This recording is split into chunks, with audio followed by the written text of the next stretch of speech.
Let's move on to another big story today. Inflation in the March quarter has fallen less than expected to an annual rate of 3.6%. A short time ago, my colleague Kieran Gilbert spoke to the Treasurer, Jim Chalmers. Treasurer Jim Chalmers, thanks for your time. Does today's CPI number change your thinking at all when you're putting together your upcoming budget? Well, it's an important consideration as we put the finishing touches on the May budget, but it is pleasing, encouraging to see that inflation has moderated even further in the March quarter. It's now almost half what we inherited when we came to office almost 2 years ago, and it's well down on those peaks in 2022. So inflation has gone from something with a 6 in front of it. It now has a 3 in front of it. That's a good thing. But we want inflation to moderate further and faster because we know that people are still under pressure.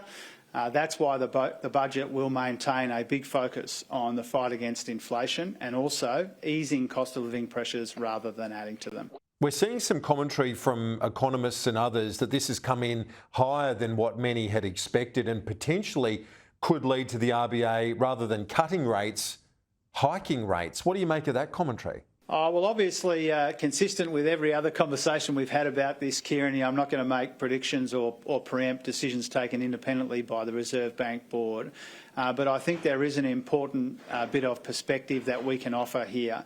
If you think about annual headline inflation, it's actually tracking still a little bit lower than the forecast that we released in the mid-year budget update towards the end of last year. And I think that is important perspective. If you look at those forecasts, they were expecting inflation to be around 3 3/4 at the end of the June quarter, so next quarter, and already we are at 3.6, substantially lower than 4.1 the quarter before. So an important bit of perspective. Of course, we'd like inflation to moderate further and faster.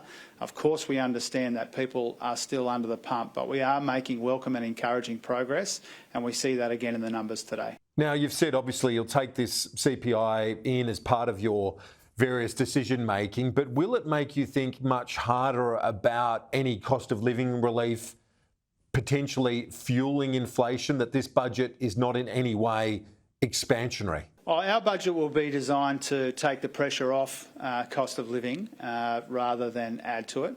And that will happen in at least a couple of ways. First of all, we're aiming for a second surplus budget. If that were to occur, and we're not there yet, that would be the first back-to-back surplus in almost 2 decades. And that is an important way that we can continue to put downward pressure on inflation. The second thing is how we design our cost of living help.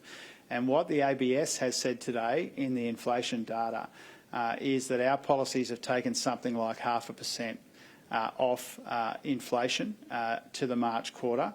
And that's because of the way that we design that cost of living help to take the edge off inflation rather than add to it in important areas like electricity and rent and early childhood education. And what that tells us is, of course, it matters how much you spend in budgets, but it also matters the design of that investment, the quality of that investment and the timing of that investment. And what we'll do in the budget in May is we'll maintain a primary focus on inflation and the cost of living, but not a sole focus. We also have this growth challenge in our economy, and our investment over time in the key drivers of growth into the future will be about recognising we've got an inflation challenge in the here and now. We've also got a growth challenge unfolding before us, and the budget will be attentive to both. Obviously, around the future of rates, there's politics that has to be factored in from government and opposition perspective. But for the RBA, looking at the economy, is it better for them to move sooner rather than later if they have to when it comes to smashing inflation finally? Well, the Independent Reserve Bank is not focused on the politics, and frankly, nor am I. You know, our job as a government is to make the right decisions for the right reasons and to make sure that they are aligned with the economic cycle and not with the political cycle. That is our job, and I'm sure if you asked the Reserve Bank Governor, she would have a similar view about her own job. We recognise that these interest rate rises, which began before the last election and continued after, have put really substantial pressure on people right around the country, and they've slowed our economy. We saw that in the December national accounts, with consumption flat and growth flat in our economy, and that's what happens when you have these rate rises in the system, and they are still playing out. I won't be giving free advice to the Independent Reserve Bank. It will meet the week before the budget. It will weigh up all of the considerations in our economy: inflation, growth, consumption, and what's happening around the world, and they'll come to a decision independently.